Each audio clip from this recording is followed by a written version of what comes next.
Pues me parece que empezamos, Vale, ¿vale? Y pues ok. buenas tardes a todos a la siguiente sesión virtual de GFT Experts sobre Beauty of Things con nuestros expertos de User Experience, Roberto Llorente y Guillermo Navarro. Si pasamos al siguiente slide, os quería dar las indicaciones previas a la sesión. Mi nombre es Dorota Sadowska y soy la persona que va a moderar este webinar. Todos los asistentes estáis en mute ahora, desactivado durante la presentación. Y al final de presentación os activaré el micrófono para que podáis hacer sus preguntas de forma online, pero también en cualquier momento podéis utilizar la función de chat usando también la opción de levantar la mano. Vale, pues sí, pasamos al siguiente slide. Os quería presentar brevemente quién somos.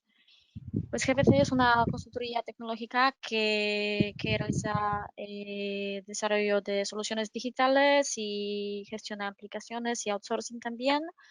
En GFT impulsamos la transformación digital de entidades líderes a nivel mundial.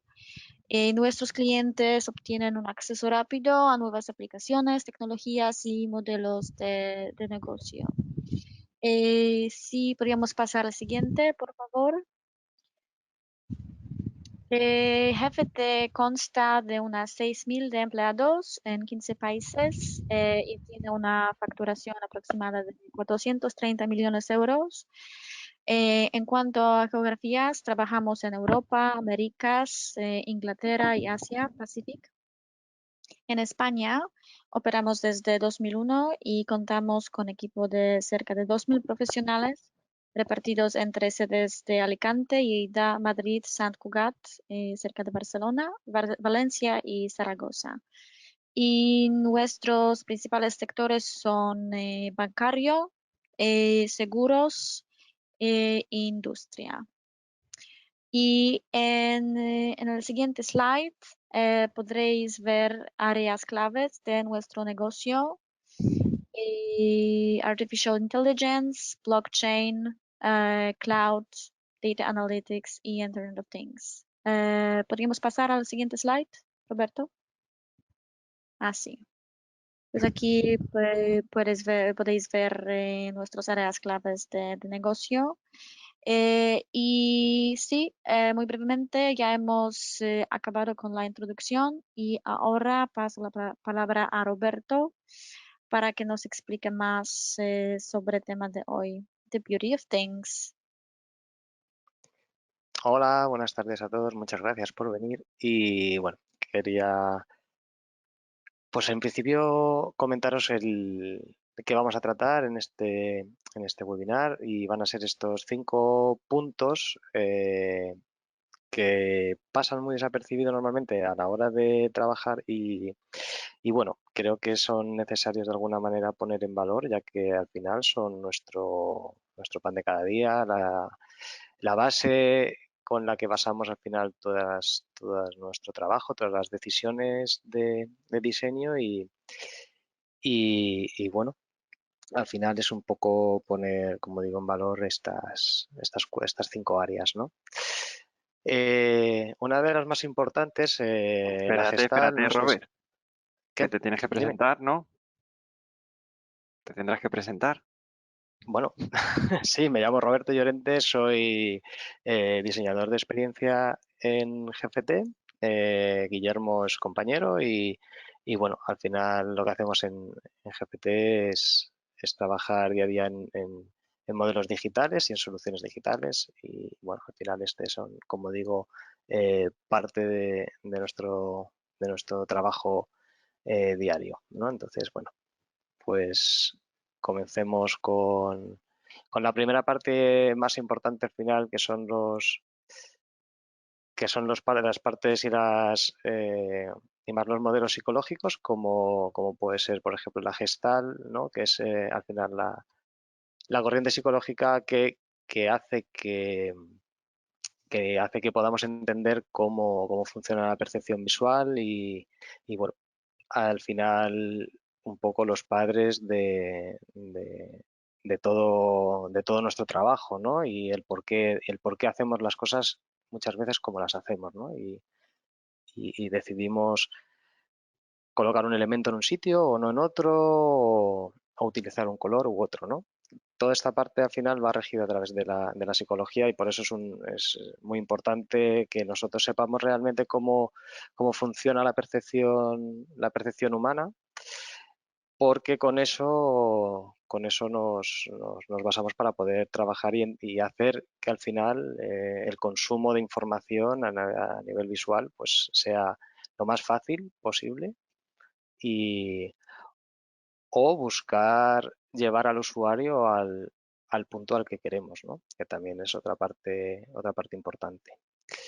Al final, todos estos principios que vamos a ver ahora los utilizamos en nuestra vida cotidiana de una manera, vamos, sin darnos ni apenas cuenta, ¿no? Igual que pasa con esta imagen, ¿no? Pues es que al final, tanto física como conceptualmente, componen nuestra experiencia, ¿no? Así sabemos por qué vemos una imagen o vemos un reflejo, sabemos por qué es un reflejo y no es una realidad, ¿no?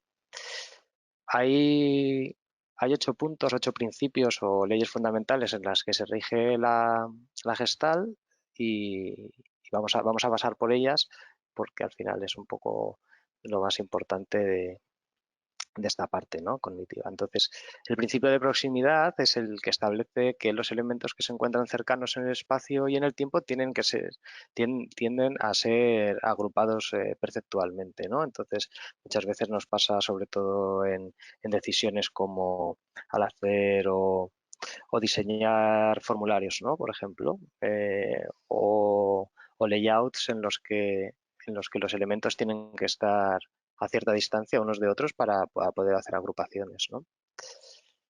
El principio de la relación entre figura y fondo, ¿no? En la primera o vemos dos caras o vemos una copa, ¿no? La segunda imagen es un diseño de una cartelería en la que se utiliza el mismo principio, ¿no? de relación entre figura y fondo. Al final es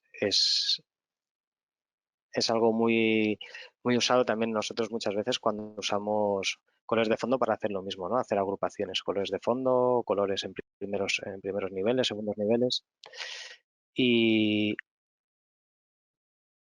tenemos el del principio de simetría también, ¿no? Según este principio, las imágenes simétricas son percibidas como iguales, ¿no? Aquí podríamos ver o dos caras o una mariposa, ¿no? Al final es un poco lo que nos viene a decir, ¿no? Si de esa manera hacemos como elementos que pueden ser muy complejos, al final se simplifican mucho.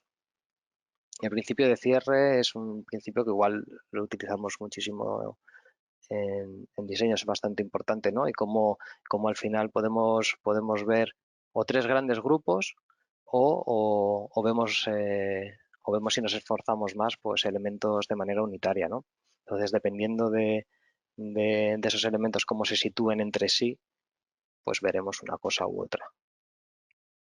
El principio de semejanza es el cual, según el tamaño o el color o el peso que tienen, pues decimos, pues estos pertenecen al mismo segmento, ¿no? O son la misma cosa, ¿no? Esto nos pasa mucho también en tema de iconografía, botones, ¿no? Elementos que, por ejemplo, tienen la misma forma, el mismo color, están en la misma posición, aunque estén divididos en diferentes zonas, ¿no? Pues eso sabemos que es un botón o que es una iconografía o que es una microilustración y que no es un icono, que no tiene una acción, o sí que la tiene, ¿no? Entonces, por eso los elementos, no solo por el hecho de que estén más cercanos, van a ser iguales, pero sí que cuanto más se parezcan, sí que vamos a entender que hacen lo mismo, ¿no? El principio de igualdad o equivalencia es cuando varios elementos de diferentes formas se tienden a construir como uno solo, ¿no? Como que son el mismo elemento a la vez.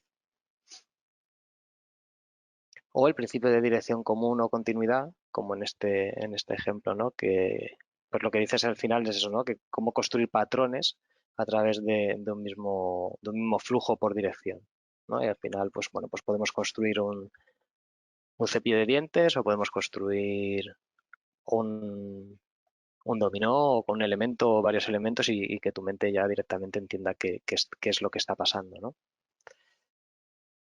este es el principio más al que todo diseñador como tal quiere llegar, ¿no? Al de la buena forma, y es que solo con un elemento abstracto y que aparentemente no tiene nada que ver con lo que se está utilizando visualmente, pues bueno, al final consigas que el cerebro, pues de la persona que obviamente está observando, entienda perfectamente o continúe perfectamente la palabra en sí en este caso, o entienda perfectamente qué es lo que qué es con lo que se está encontrando, ¿no? Y todo esto ¿por qué? Pues todo esto por tres razones realmente, ¿no? Pues al final lo que queremos conseguir es que a través de esa jerarquía visual, las interfaces que utilizamos en interfaces móviles o web, ¿no? Pues al final los diseñadores tenemos que fortalecer esos elementos para que al final conformen un buen diseño, ¿no? Y que sea potente y que realmente sea consistente. De esa manera, explorar todas las formas que las personas perciben la información y utilizarlas para construir una navegación, ¿no? Y una copia dirigible y una elección efectiva de color tienen un gran impacto a través para la usabilidad de producto. ¿Cómo aplicamos estos principios en el diseño de interfaces? Pues bueno, esto es un guiño realmente a, a lo que no deberíamos hacer, ¿no? Pero bueno, de arte contemporáneo igual deberíamos hablar en otro momento, ¿no? Pero bueno, esto al final es lo que intentamos no hacer, y lo que sí que intentamos hacer es entender por qué el cerebro necesita organizar y tener un esquema bien organizado, ¿no? Para entender cómo funciona la interfaz. En el principio de proximidad, por ejemplo, pues tenemos desde la parte de concepto o cómo podemos agrupar los elementos para que tengan una buena relación entre ellos, ¿no? Separándolos del resto, y, y al final en una interfaz gráfica lo que conseguimos es pues cómo a través de este concepto la información se jerarquiza de tal manera que al final consiga de alguna manera ser más legible, ¿no? En el mismo concepto de semejanza, pues hacemos lo mismo, ¿no? Un poco cómo pasamos del concepto a una estructura de interfaz, o cómo, por ejemplo, en este caso, iTunes o Apple Music, ¿no? Lo hace, ¿no? Los elementos que tienen un tamaño y una forma son una cosa, y los elementos que tienen un tamaño y una forma son otra cosa, ¿no? De esta manera, así el usuario puede entender, más allá de la jerarquía, qué es un elemento destacado o qué es, pues en este caso, pues bueno, pues las playlists, ¿no? En el concepto o en el principio de figura y fondo, pues nos pasa un poco lo mismo, ¿no? Al final, esa diferenciación entre qué es lo que está delante, qué es lo que está detrás y qué elementos me deja para poder jugar, lo trabajamos también muchísimo con la superposición de elementos en las interfaces. En el principio de continuidad, pues aquí lo podemos ver, ¿no? Realmente en una estructura para poder leer, igual que en Occidente leemos de esta manera y lo tenemos asumido y aprendido que leemos de arriba abajo y de izquierda a derecha, pues gracias al conocimiento de esto, pues así disponemos los elementos para poder hacer que efectivamente tenga la legibilidad o sea más legible un elemento u otro elemento. Por eso las distancias, por ejemplo, al hacer tablas o al disponer elementos es muy importante. No tener muchas distancias, por ejemplo, entre un elemento que se vaya a leer igual, la horizontalidad o la verticalidad va a hacer mucho. Si un elemento lo acercamos mucho más de manera vertical que horizontal, al final la lectura cambia, ¿no? Y aquí es un poco el ejemplo, es un poco lo que quiere contar. Si en una tabla tenemos elementos muy dispersos, muy alejados uno de ellos, al final la lectura se vuelve más compleja, ¿no? Y al final es más fácil leer en una dirección errónea, ¿no? Pues podemos leer más de arriba abajo que de izquierda a derecha, cuando realmente lo que queremos es tener una lectura de izquierda a derecha primero, ¿no? También se da el concepto del principio de cierre también mucho en modelos de tablas y por eso en el ejemplo de diseño de interfaz gráfica lo ponía por este caso, ¿no? Porque al final muchas veces intentamos o hacemos por no tener en cuenta pues este principio, ¿no? Intentar encerrarlo o encajarlo con elementos gráficos que realmente no son necesarios, ¿no? O meterlos en una caja o poner líneas, ¿no? Que al final son superfluas simplemente porque no hemos tenido muy en cuenta qué distancias o qué agrupaciones o cómo se tienen que disponer los elementos para que la lectura sea correcta. Y voy a dar paso a Guillermo, que os va a hablar de los layout y los grid para seguir continuando un poco con todo esto de la Gestalt.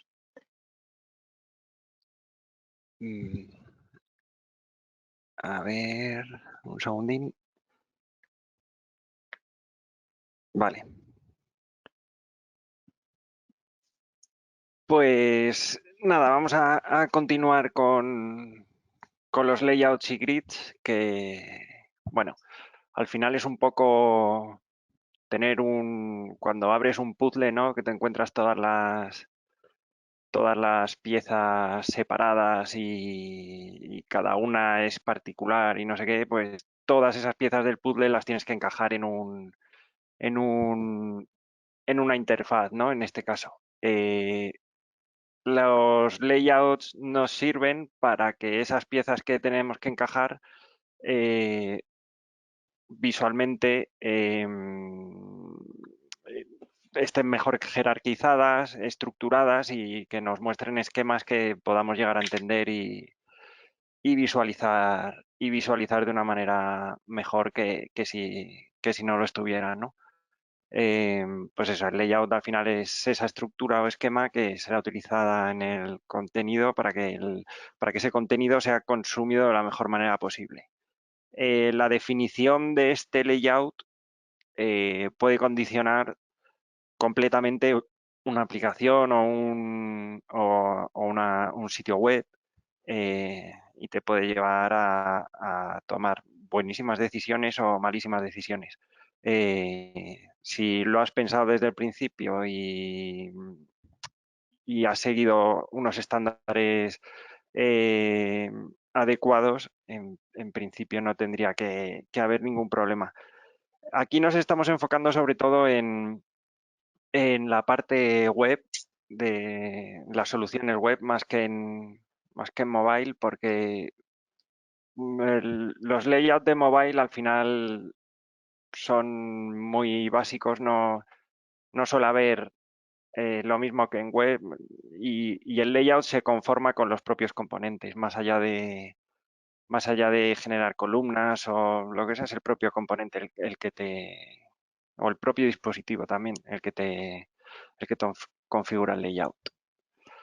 Bueno, vamos a hablar de tipos de layout. Existe un número o tipos concretos de layout y bueno, la respuesta es depende, ¿no? Sí y no. Por un lado, podemos encontrar unos layouts clásicos, ¿no? Que sería pues, el típico sin columnas, que este sí que lo podríamos aplicar un poco más al formato mobile, o yo qué sé, a imágenes. Un ejemplo sería una imagen a pantalla completa, ¿no? Que solo tienes una columna, sin márgenes, sin ningún tipo de pantalla completa. Luego, pues el típico 2 columnas, 3 columnas, ya vamos a las grillas, ¿no? Que te hacen, pues a lo mejor te dividen la pantalla en dos o en varias partes. Los tipos de navegación, ¿no? Que tienes que te aparezca la navegación a la izquierda, arriba, tal, pues diferentes tipos de layout. Luego, clásicos. Luego podríamos hablar de los layouts por formato. Esto es la propia naturaleza del componente que estés diseñando o de la pantalla que estés diseñando te induce a utilizar un layout u otro. O sea, es como, yo esto siempre lo pienso como la música clásica tiene una cosa que tú estás escuchando una pieza de música clásica y te puedes adelantar a lo que va a sonar, a la nota que va a sonar después, ¿no? Tu cerebro está conformado y está educado para que sepa qué nota va a ir después. O sea, es una cosa de psicología. Pues con los layouts pasa lo mismo, ¿no? O sea, tu cerebro está educado para que cuando ves una landing, el layout que utiliza, o sea, sepas que estás viendo una landing simplemente por cómo están colocados los componentes de esa pantalla o pues en una pantalla de precios o en un listado, ¿no? Y ya sabes el layout más o menos que tienes que utilizar para que esos estándares que ya todos conocemos o que la mayoría de usuarios conocen, no le rompan mucho los esquemas, a no ser que es lo que quieras, ¿no? Porque hay productos que se basan en eso, en romper los esquemas, ¿no? Pero eso, los básicos, por decirlo de alguna manera, o lo estándar, lo estandarizado, es esto, ¿no? Es utilizar layouts que todos conocemos y que todos intuimos que pueden ser, ¿no?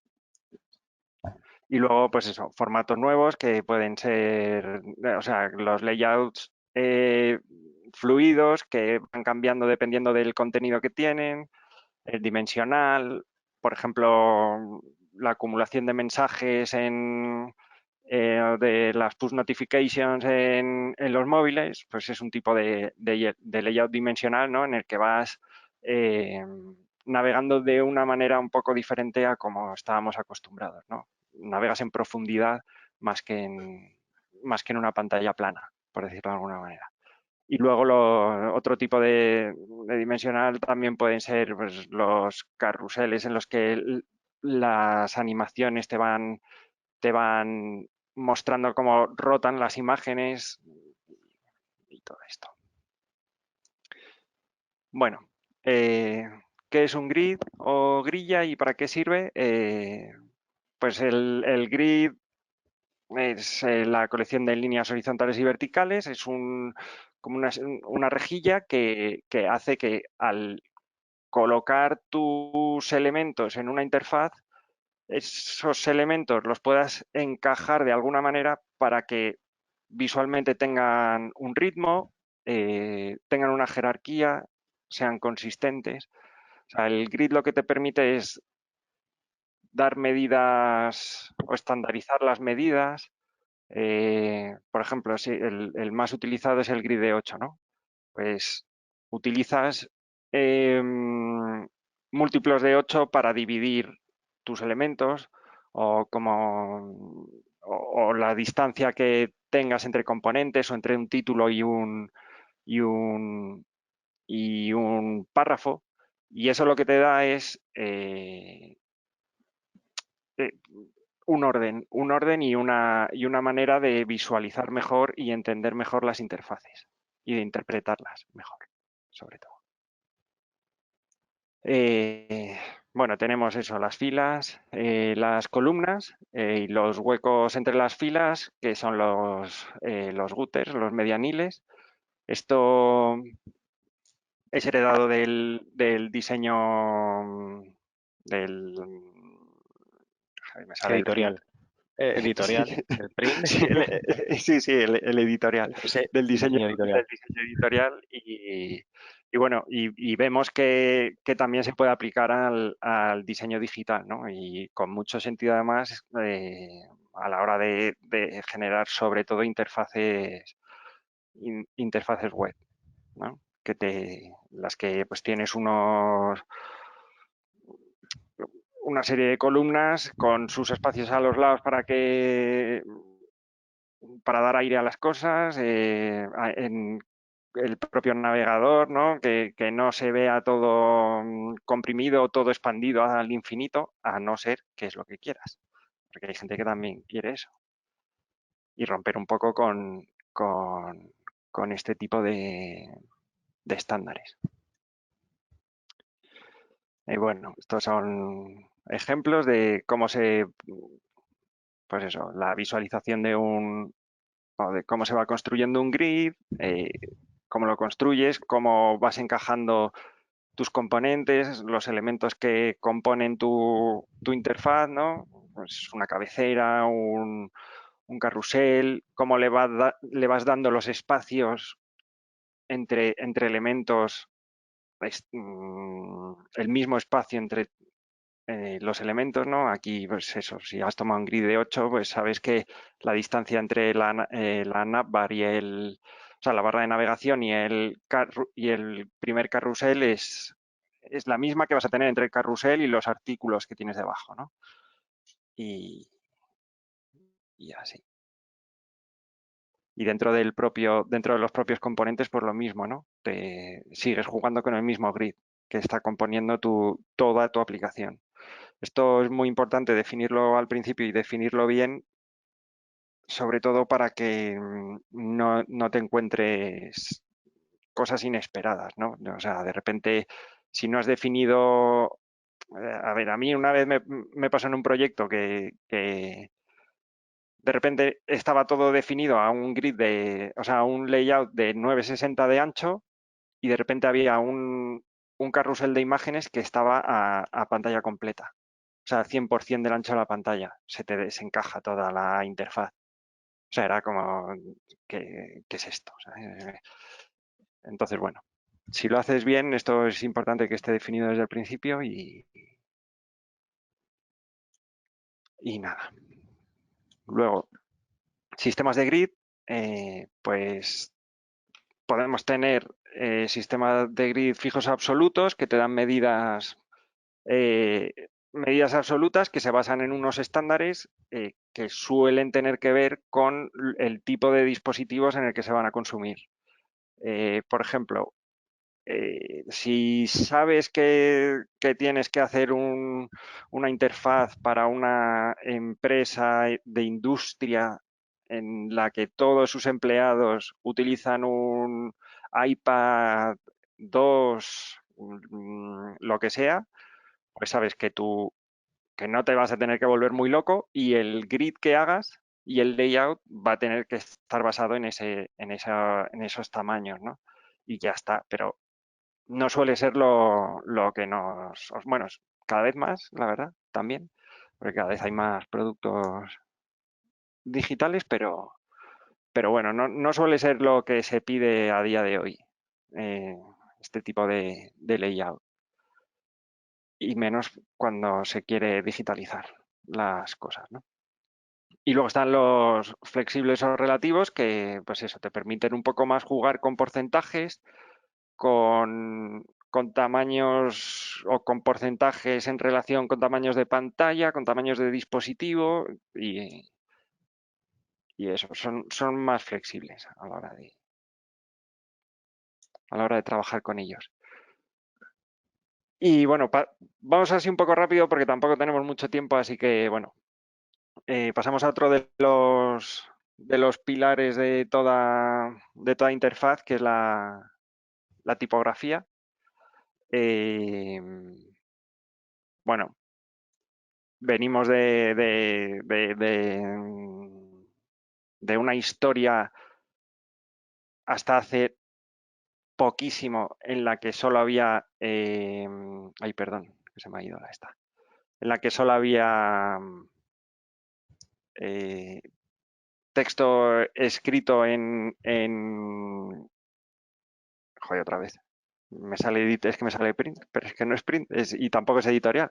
Pero bueno, en papel, ¿no? Por decirlo de alguna manera.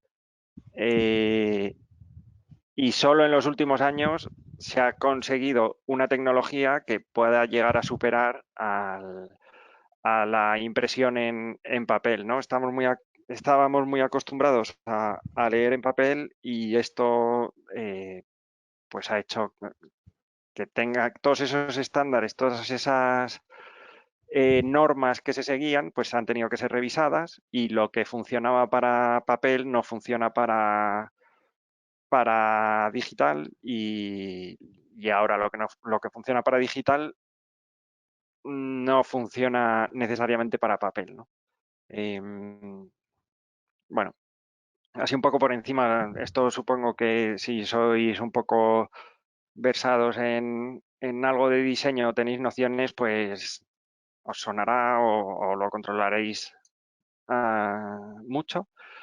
Y nada, bueno, pues son categorías en las que se pueden dividir los tipos de tipografía, ¿no? Pues tenemos las serifas, que son todas estas que tienen adornitos, como pues la primera de la izquierda que te aparece aquí pues esto, con unos adornos, unos remates. Luego tenemos las de palo seco, que está ahí tiene un adornito, pero bueno, es cuando se corta, cuando no tiene esos adornos como esto. Las manuscritas, que son las que, pues como su nombre indica, pues son aquellas que están manuscritas, ¿no? Que imitan un poco la escritura a mano alzada, ¿no? Y luego tenemos las decorativas, pues que suelen tener serifas también y bueno, son, pues eso, como el nombre indica, decorativas. Esto es un ejemplo un ejemplo gracioso del uso de la misma tipografía en diferentes productos, ¿no? Y de cómo una cosa que puede llegar a parecer hasta incluso un poco rancia en el ejemplo de la derecha, toqueteando alguna cosa o jugando un poco con la tipografía, pues se puede llegar a convertir en algo que marca el diseño de muchas cosas, ¿no? Pues todo lo que se ha heredado de Stranger Things, de esa vuelta a los 80, bueno. Y nada, bueno, hablando un poco de la anatomía, pues son cosas, es que tampoco vamos a meternos mucho porque no sé si tiene mucho sentido hablaros de la anatomía de la tipografía, o sea, respecto a la interfaz de usuario, pero bueno, eh, son cosas a tener en cuenta, ¿no? Que te puede llegar a tomar una decisión de elegir un tipo de tipografía u otra, ¿no? Luego, a mí esta parte sí que me resulta más interesante, ¿no? Que es, pues eso, dentro de las familias tipográficas, cómo las dividimos, porque a mí más que, pues, que sea serifa, que sea tal, no sé qué, lo que me lleva a elegir entre una y otra, entre una u otra, perdón, son más estas cosas, ¿no?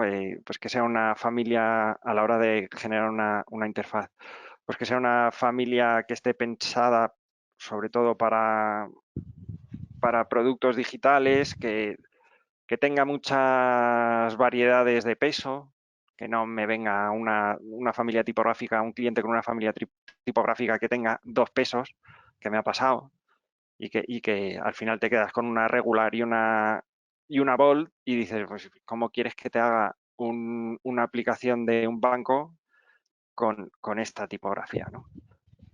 Luego, según su dirección, ¿no? Pues eso, que también tenga la parte, o sea, que la opción de tener las itálicas con todos sus pesos y según su ancho, ¿no?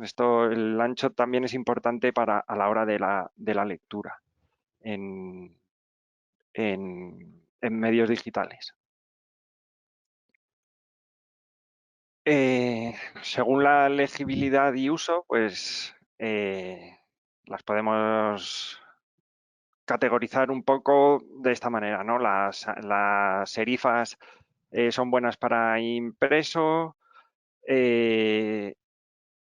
las sans serif son buenas para entornos digitales, aunque, bueno, según lo que hemos estado viendo en los últimos años, pues por ejemplo, con los soportes digitales con alta resolución, pues estas cosas cambian un poquito, aunque no, no todo el mundo tiene acceso a esos soportes con alta resolución o no es orégano, o sea, no todo el monte no es oro todo lo que reluce, ¿no? a veces hay buenos ejemplos buenos de cómo utilizar, por ejemplo, tipografías clásicas al día de hoy, ¿no? Como puede ser la del New York Times o New Yorker o de Telegram, que según lo que teníamos esos estándares, eran tipografías que no eran buenas para medios digitales, pero bien utilizadas sí que lo son. O sea, te pueden dar, aparte de una buena legibilidad, una buena accesibilidad, le pueden dar muchísima identidad a tu marca y una guía de buenos usos de cómo utilizar este tipo de o ejemplos de cómo utilizar bien tipografías que per se no tendrían que funcionar todo lo bien que funcionan en estos medios, ¿no? Pues cómo elijo la tipografía y cómo las uso, ¿no? Pues para mí lo más importante a la hora de elegir una tipografía, si puedo elegirla, porque ya os digo que no siempre la puedes elegir y casi nunca la puedes elegir en productos digitales.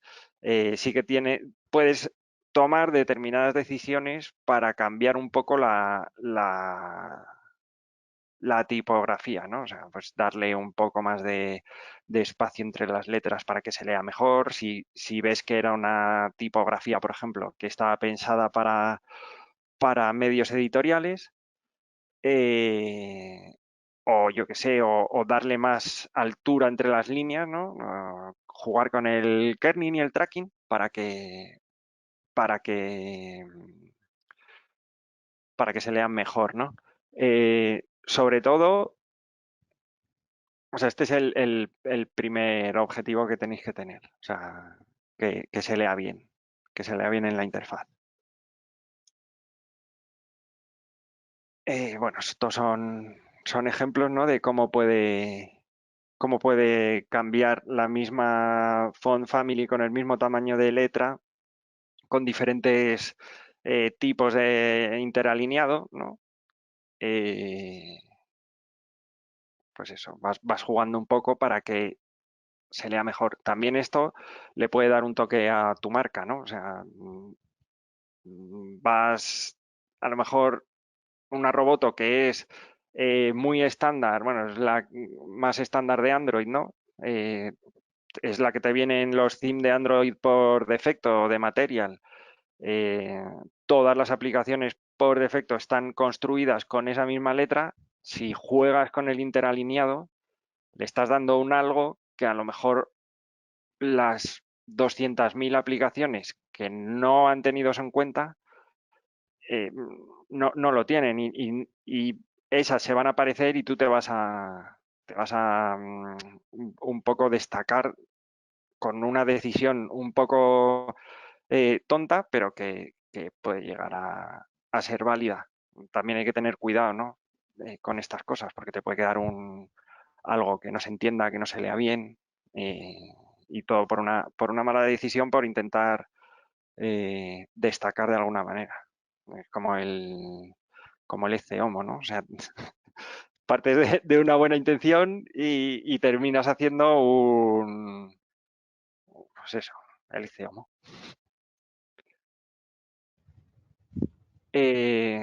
También puedes, a la hora de elegir una tipografía, puedes jugar con el propio significado que tiene la tipografía, ¿no? O sea, no es lo mismo en este caso un Arial Black, que es el súper pesada, ¿no? La propia tipografía es significativa, o sea, está significando algo, ¿no? Que una helvética thin, que las dos tienen el mismo tamaño, pero el peso no tiene absolutamente nada que ver. Y si estás hablando de transmitir algo, de que tu marca o tu producto transmita algo a través de la tipografía, pues cíñete a lo que quieres transmitir, ¿no? O sea, o a lo mejor quieres jugar con lo contrario, ¿no? Pero bueno, esas son decisiones que se tienen que tomar a la hora de elegirlas. Luego, otra de las razones, ¿no?, para elegir una u otra es el contraste, ¿no? O sea, a mí si me ponen los títulos, o sea, que son decisiones que tomamos los diseñadores y que hay que tener en cuenta, ¿no? ¿Para qué vas a utilizar dos tipografías que se parecen muchísimo, una como títulos y otra como texto? O sea, si se parecen muchísimo, utiliza la misma, ¿no? O sea, si pones dos va a ser más difícil de controlar el diseño, va a ser más difícil de controlar el desarrollo de los productos. Utiliza la misma. Si lo que quieres es, por ejemplo, diferenciar tus títulos de tus párrafos, o utilizar una tipografía un poco más llamativa para los títulos, pero los párrafos que quieres que se lean bien, utilizar y que la lectura no sea pesada de esos párrafos, pues diferéncialo, o sea, pero diferéncialo mucho, que no parezca lo mismo, porque eso también al usuario hace que le extrañe, ¿no? Como que, joder, pues si esto es casi igual, o sea, parece que está mal, ¿no? Parece que el título está mal escrito y que luego esto, o sea, mejor que no piensen, y que si quieres diferenciar de alguna manera, lo hagas, o sea, lo hagas a lo bestia, por decirlo de alguna manera. Y bueno, Robert, para la teoría del color, si quieres. Sí, venga, paso. Perdonad un momento porque se ha quedado... Vale. Se ha quedado la pantalla... A ver, perdonadme.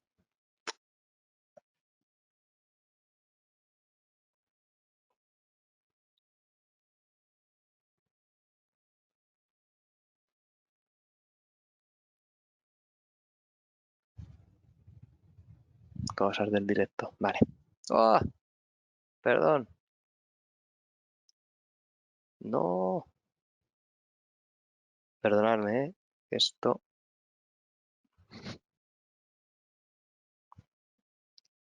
No, prometo no ir tan rápido. Vale. Bueno. Siguiente pata de... sí. Bueno. De lo que queremos acercaros hoy es una de las más importantes también, y es el color, ¿no? ¿De dónde viene? Por qué elegimos un color? ¿Por qué nos ponemos tan pesados los diseñadores con usar ciertos colores, ciertos no, ¿no? Y por qué muchas veces es un problema el añadido de identidad de marca con el tema de los logotipos, ¿no? A veces nos pasa incluso con marcas en los que su propia identidad o la parte del logotipo ya tiene colores que son comprometidos, ¿no? Incluso para interfaces, ¿no? Un poco, comenzando un poco y partiendo un poco de la historia, ¿no? De dónde viene todo esto, pues tenemos a estos dos grandes personajes, ¿no? Uno es Isaac Newton y el otro es Johanna Wolfgang. Yo no sé decirlo exactamente cómo es, obviamente, no sé alemán. O, Goethe. no, sí, von Goethe, pero Johann Wolfgang von Goethe. Isaac Newton, pues bueno, el método científico analítico puro y duro, ¿no? Y el otro caballero que quizá a lo mejor es menos conocido, pero mucho más interesante, es el que construyó y se dejó la vida para unir y representar las emociones según colores, y los colores y esta rosa de los temperamentos, ¿no? Que relacionaba pues los colores con rasgos del carácter de las personas, ¿no? esta parte más psicológica y no tan, digamos, tan analítico-científica es la que más nos interesa a nosotros como diseñadores, ¿no? Y bueno, es la que hace que todo esto tenga más sentido, ¿no? Por aquí podéis ver una representación del esquema cromático en los puntos, digamos, que sufrió más cambios o más importantes, comenzando obviamente por Newton, hasta llegar a Johannes Itten, que muchos seguramente conocéis, la escuela de la Bauhaus, y bueno, en el que él fue profesor y pionero en este aspecto, ¿no? Uno de los más destacados también y que quizá más conoceréis alguno quizá también es el de Munsell, por porque si habéis retocado imágenes en Photoshop o conocéis obviamente la herramienta, pues bueno, él es el primero que hizo un esquema cromático en el que tuvo en cuenta el tono, eh, o el matiz y la luminosidad y la saturación, ¿no? Que es al final con lo que retocamos millones de imágenes a día de hoy, ¿no? ¿Y por qué? A través de la síntesis, otros dos patrones que tenemos de síntesis es la síntesis aditiva y la síntesis sustractiva. La síntesis aditiva al final lo que hace es sumar diferentes luces en sus distintas longitudes de onda hasta conseguir el blanco puro, y la síntesis sustractiva al final, que son más tratados como colores pigmento, ¿no? Al final cuando más mezclas, más pigmentos mezclas, pues llegas al final pues a la ausencia de esa luz, ¿no? A la ausencia de ese color, ¿no? Le quitas la luminosidad, por lo tanto, pues al final lo que consigues es el negro, ¿no? Aquí pues es un modelo clásico de RGB, que al final en lo que se basa muchos diseñadores al final son en estas paletas, estos círculos cromáticos. Hay también, obviamente, dos modelos diferentes según los círculos cromáticos. Podemos trabajarlos o en rojo, verde, azul o rojo, amarillo y azul, ¿no? Entonces, pues cada uno pues tiene sus diferentes matices.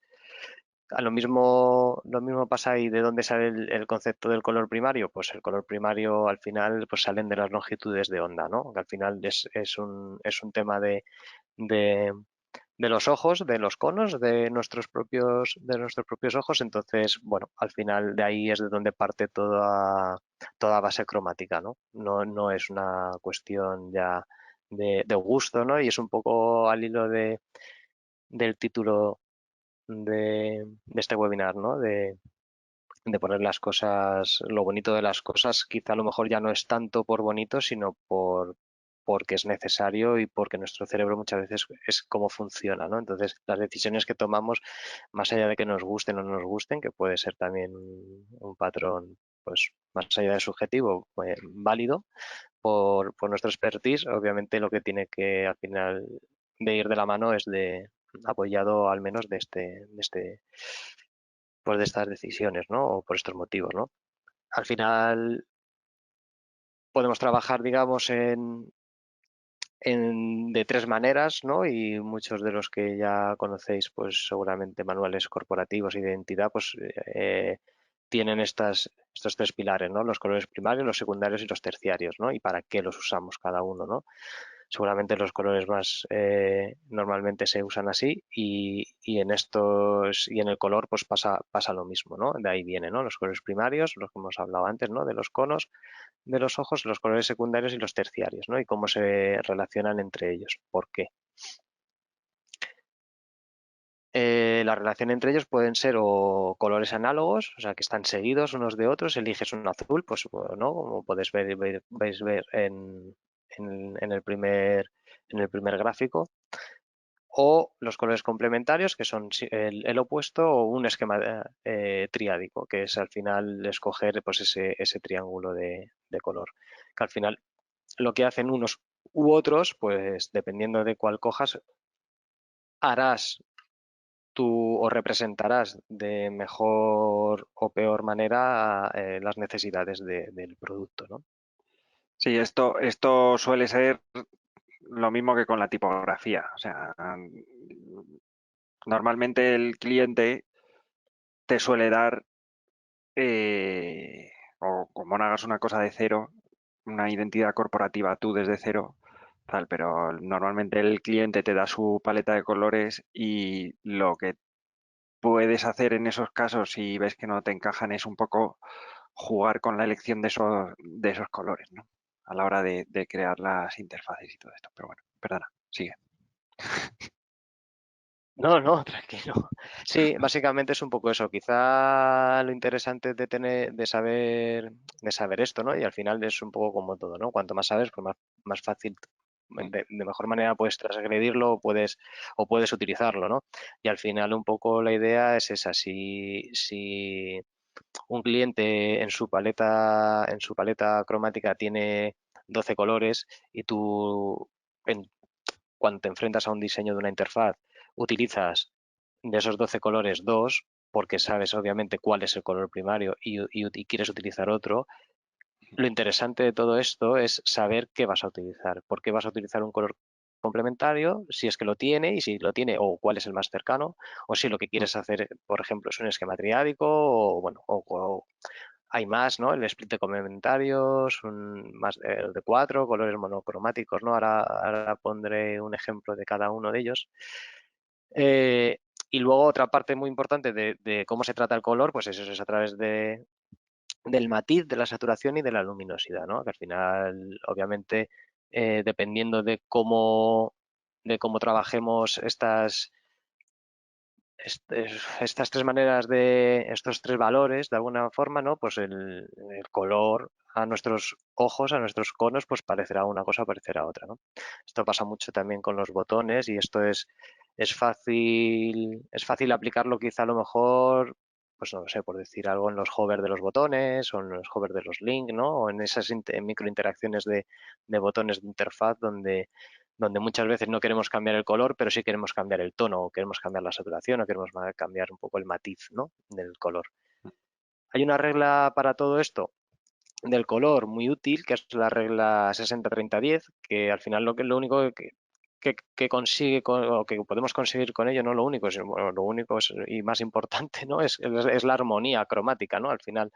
Y, y bueno, aquí he encontrado un ejemplo, ¿no? Bastante significativo es cierto que es un diseño de un interior, pero bueno, al fin y al cabo lo podemos aplicar en cualquier decisión gráfica, ¿no? Y, y con esta fórmula, al final, pues eso lo que haces al final es un poco hacer más armónico un espacio o un contenido. Y por lo contrario, lo que podemos hacer es, según el contexto, el color que usemos, pueden incluso hasta modificarse perceptualmente el contenido, ¿no? O sea, quiero decir, hay partes en los que dependiendo del color de fondo o el color que tienes en primer nivel, algunos elementos desaparecen, parecen más grandes, vibran, se leen mejor, se leen peor, ¿no? Eso al final también hay que tenerlo muy en cuenta en esas escalas cromáticas que usamos.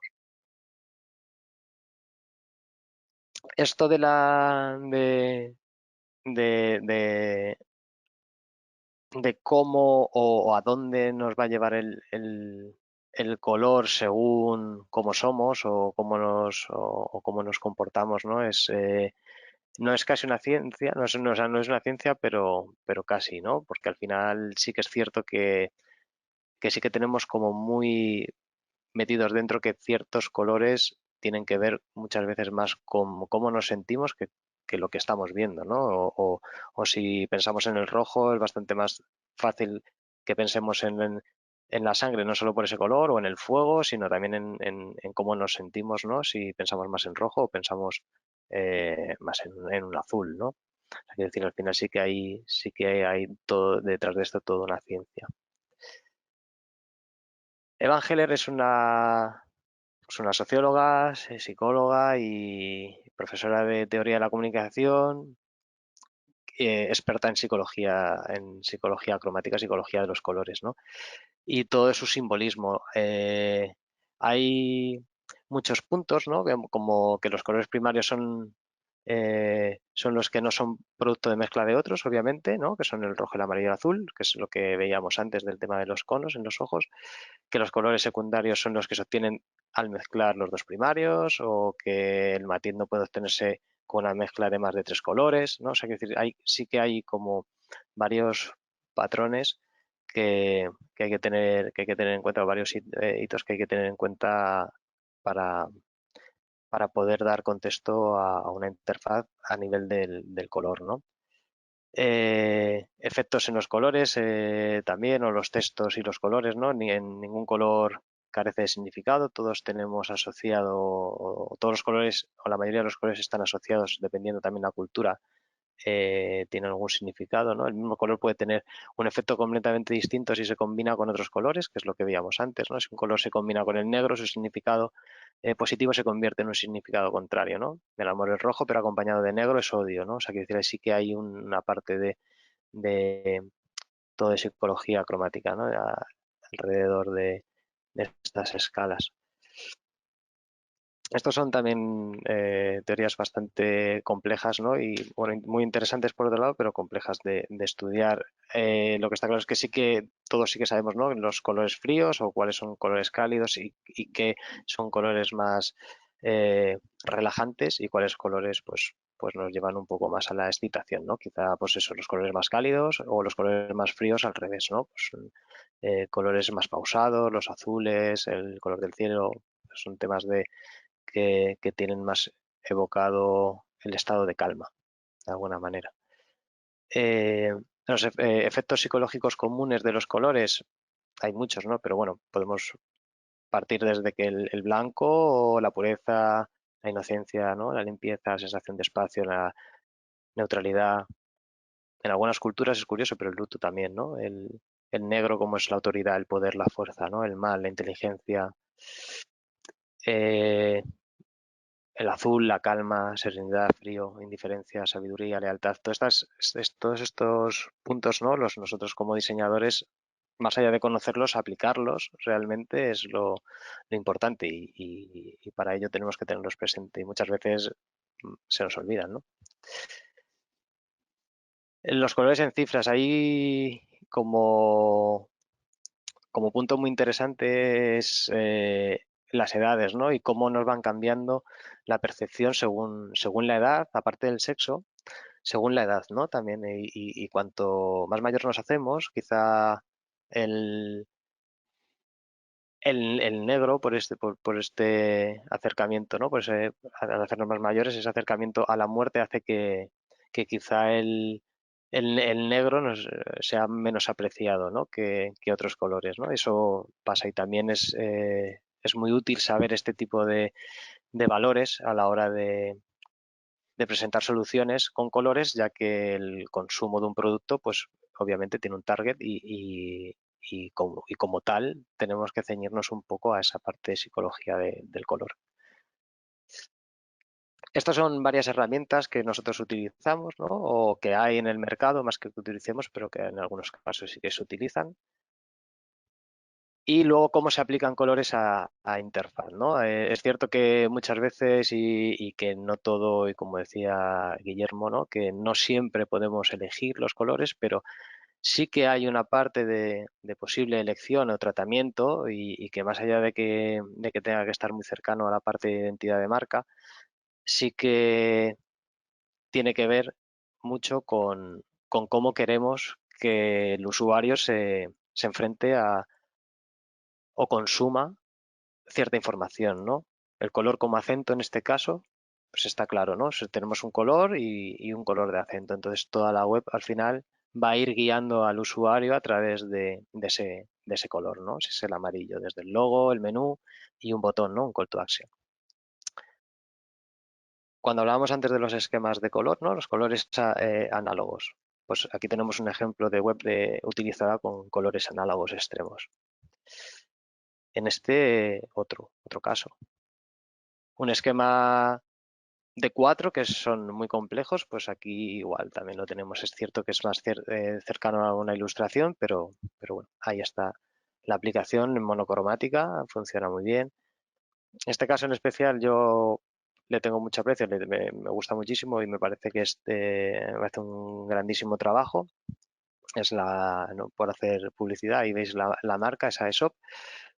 Pero bueno, tiene para mí un trabajo conceptual brutal y es cuando la propia marca y el propio producto funciona como parte decisoria cromática de la identidad, ¿no? Del mismo producto, ¿no? Y como la web, pues al final va alrededor de ese producto y se moldea cromáticamente alrededor de ese producto.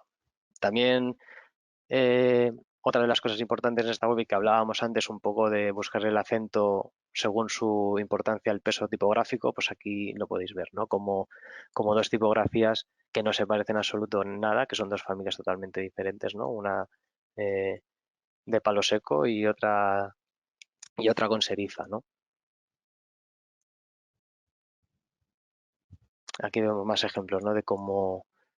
Del tratamiento cromático, de cómo lo han hecho. Complementarios armónicos, perdón, pues lo mismo, igual el producto y el color como acento, ¿no? También, o sea, el producto ellos trabajan con cerámica y madera, entonces el complementario más armónico es el azul, ¿no? Entonces, ¿cómo usarlo? Aquí estamos viendo, digamos, como soluciones y diseños de nicho un poco. Pero en banca pasa igual. En banca hay decisiones muy buenas y diseños muy bien aplicados y en este caso BVA lo hizo muy bien, o por lo menos a mis ojos está muy bien definido cromáticamente y usa un split de complementarios que no es nada sencillo y lo usa en todos sus productos y bueno, funciona muy, muy, muy bien. Y no es aleatorio, ¿no? Y bueno, ahí un poco también volvemos a lo mismo del el por qué. El por qué, más allá de que alguien haya dicho, uy, me gusta este verde y me gusta este azul. Y vuelvo a dar paso a Guillermo, que os hablará un poco de iconografía e inputs.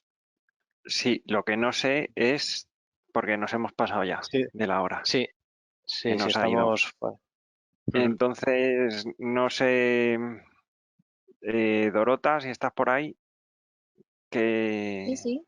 Sí, que hace- continuamos. continuamos. Creo. Sí, sí. Vale. ¿Cuánto tiempo más o menos nos falta? Poco. Esto en 10 minutos, como mucho, si no me Pues enrollo perfecto, mucho. sí. Vale, Sí, venga, Continuamos. vale. Pues te cojo la te paso pantalla, la batuta, Robert. sí. Ujú.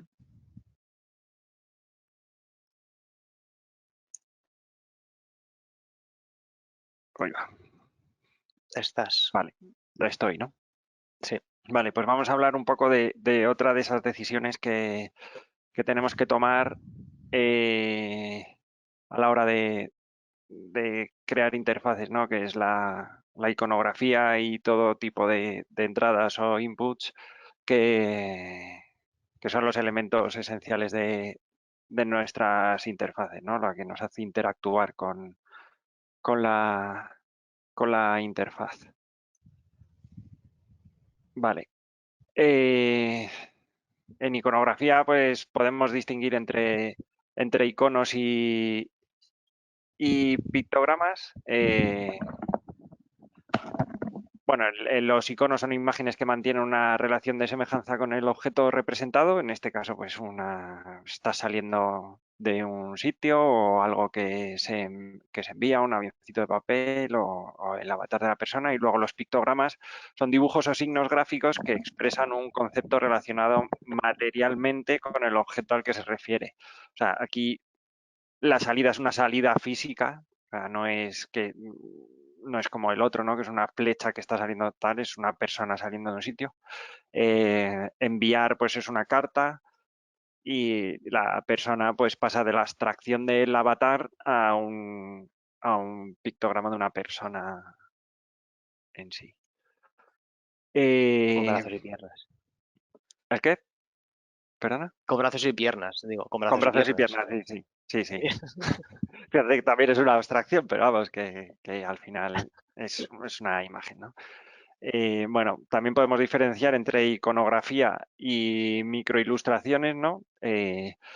Los iconos están muy simplificados, son más fáciles de que escalen bien en cualquier dispositivo, son comprensibles en tamaños pequeños y tienden a la universalidad, ¿no? O sea, todo el mundo en su móvil tiene una campanita en cualquier aplicación y ya sabe que esa campanita son las notificaciones, o tiene una rueda de estas, una tuerca, y ya sabe qué son los settings de esa aplicación, ¿no? En cambio, las microilustraciones pues te dan una mayor potencia visual, por decirlo de alguna manera, son más llamativas, tienen más detalle, tienden a la definición y si están bien hechas, tienen una fácil comprensión, que no siempre están bien hechas, ¿no? Muchas veces te encuentras microilustraciones que dices, ¿qué es esto? O sea, ¿qué me estás intentando vender? En cambio, los iconos, y los iconos igual, ¿eh? O sea, hay iconos que no se llegan a entender porque están mal diseñados. Hay incluso iconos que, dependiendo del tipo de usuario, del dispositivo que tenga ese usuario, se entienden. Por ejemplo, iOS tiene para compartir un icono que es radicalmente distinto que el de Android. A un usuario de Android le pones el icono de compartir de iOS y difícilmente vas a ver qué hace ese icono. Entonces, bueno, la taxonomía de los... O sea, nos podemos encontrar un montón de iconos diferentes, pero bueno, se pueden dividir en estas 4 categorías. Tampoco vamos a entrar mucho porque no tenemos tiempo, ¿no? Los similares, que son acciones y conceptos simples que se entienden fácilmente, pues una señal de gira a la izquierda, ¿no? O a gira a la derecha. Los ejemplificadores, ¿no? que utilizan imágenes que se asocian comúnmente con una acción, pues eso, las tijeras, cortar, pues lo del baloncesto, ¿no? Pues, o un restaurante, cuando estás en una carretera y ves la señal de restaurante, pues bueno, pues sabes que son cosas que haces, o sea, te ponen el cuchillo y el tenedor porque es lo que utilizas en un restaurante. Los simbólicos, que utilizan imágenes que representan una acción, pues como puede ser el rayo para hablarte de que hay una valla electrificada, y los arbitrarios, ¿no? Que son usos estandarizados ya de imágenes que en principio no tienen relación con lo que se está hablando, pero que en algún momento se empezaron a utilizar y ya se ha estandarizado ese uso, ¿no? Sobre todo eso, se usan principalmente para conceptos que de otra manera serían imposibles de representar. Y luego la utilidad de los iconos, ¿no? No siempre son identificativos. Pues eso, el de compartir, pues el de Android, pues no es identificativo, no sabes qué es per se, ¿no? Su comprensión se basa en una experiencia previa y en muchos casos necesitan una etiqueta debajo, ¿no? O encima que te diga compartir. Si imagínate que han puesto uno que no tal y que la gente, después de haberlo estudiado, se dan cuenta de que no funciona, ¿no? Y le han tenido que terminar poniendo una etiqueta. Y luego los más específicos necesitan de un contexto, que puede ser pues, en una pantalla, ¿no? En una pantalla de compra o de esto. Y luego, son rápidos de reconocer cuando son iconos universalmente utilizados. Pueden servir como viñetas, dándole estructura a un sitio web. Hacen que una web parezca, o una aplicación parezca más atractiva, enfatizan cuando apoyan una etiqueta y en entornos intensivos disminuyen el proceso cognitivo, hacen que no tengas que pensar qué hace ese icono, ¿no? Si tengo un, eh, por ejemplo, en un chat, cuando estoy escribiendo, tengo un botoncito para enviar el texto que no tengo que pensar qué va a hacer ese botón, ¿no? Ya sé qué es lo que va a hacer, ¿no? Es un Ni leer, entorno intensivo. Claro, ni claro, ni leer. leer, claro. ya está directamente en nuestra cabeza metido. Para uso móvil son excelentes objetivos táctiles si tienen la accesibilidad necesaria. Esa es una parte también importante que no hemos podido meter en la esta, porque se nos iba el tiempo, pero bueno, en la interfaz, los iconos, todos los botones, todos los inputs tienen que tener su parte accesible porque si no, no son usables, ¿no? Y luego ahorran mucho espacio. No es lo mismo poner compra ahora que, o sea, no comprar, ¿no? O añadir a la cesta que poner el iconito de la cesta en sí, ¿no? Bueno, estos son ejemplos, ¿no? de iconografía y de microilustraciones, cada uno con sus características. Luego, bueno, estos son una serie de estudios que se han hecho, ¿no? Aquí vemos el icono de compartir de iOS, que no es el de Android. Y bueno, pues aquí te habla de cuando el icono tiene etiqueta o... Bueno, aquí de hecho es el de compartir de iOS, pero es Open in New Window. O sea, que es que en mi cabeza ya, ya ni es eso, ¿sabes? No sé. Si, a mí, sinceramente, si no me ponen el Open in New Window, yo creo que lo que me hace eso es compartir el contenido de la página, ¿no? Entonces, bueno, pues aquí te está diciendo que para los iconos con etiquetas los usuarios podían predecir correctamente lo que sucedería, ¿no? Y en cambio sin la etiqueta, pues cae al 60%, ¿no? Depende también del tipo de usuario que lo esté consumiendo. Y bueno, no sé cuánto llevo ya, pero igual me estoy pasando mucho. Bueno, los controles de entrada o los inputs son todos aquellos elementos de la interfaz que hacen que el usuario interactúe o que interactúe con la interfaz, ¿no? Hay unos tipos básicos, bueno, checkbox, estos son casi todos web, o sea, están muy conceptualizados, no hemos puesto ejemplos de mobile, pero bueno, se pueden llegar a entender, ¿no? Un checkbox, cada uno tiene sus explicaciones, pero también es importante elegir qué tipo de inputs o tomar decisiones que vayan acorde incluso en los inputs, que vayan acorde con el tipo de usuario que está consumiendo tus productos. O sea, no es lo mismo ponerle a un usuario de Android un checkbox que está acostumbrado a manejar checkbox en todas sus aplicaciones nativas de Android, a ponérselo a uno de iOS, que no utilizan checkbox, que utilizan los switch a la derecha. Es que incluso el tipo de interacción, o sea, los de iOS están más acostumbrados a navegar o a interactuar en la parte derecha de la aplicación y los de Android están más acostumbrados a hacerlo en la parte izquierda, porque toda la interfaz está, o el layout de esa interfaz está construida de esa manera. Y bueno, y con eso nos podríamos ir a cualquier tipo de input, ¿no? Pues, que te hace tomar una decisión u otra dependiendo de dónde esté. Incluso la propia tecnología, en este caso, como lo que estábamos hablando del checkbox, ya te da su opción por defecto, ¿no? Android te da un checkbox al uso como estos, pero iOS te da el switch. Android te da este radio button, pero el que te aparece a la derecha, pero iOS te da un listado donde el radio button es un check que te aparece a la derecha de ese listado, ¿no? Entonces, bueno, eso también es importante tenerlo en cuenta. Cuanto más nativo, más fácil es de desarrollar y menos problemas te va a dar. Y bueno, pues hasta aquí hemos llegado.